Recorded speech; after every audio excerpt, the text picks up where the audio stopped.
大家好，我叫建龙。今天我们去捐赠一幅东西，你感觉怎么样？我觉得去捐赠一幅的东西，我很开心。我们是洛克斯外国语学院。你感觉怎么样？我觉得还可以。好。你好，我叫李峰。我觉得很开心，还有很厉害。厉害。对，谢谢。你好。我是李小龙。我觉得很开心。对。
วันนี้รู้สึกดีใจหลายที่ได้มา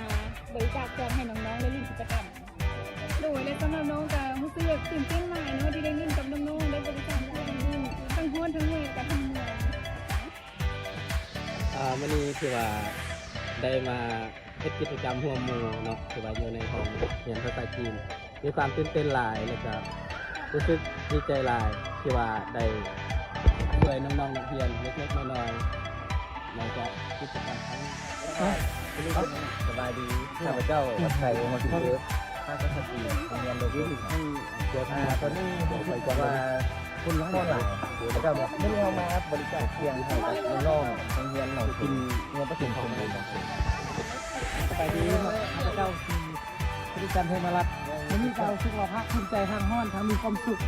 แล้วก็ดีใจที่ได้มาห้องเรียนนี่นะแล้วก็ภาคภูมิใจหลาย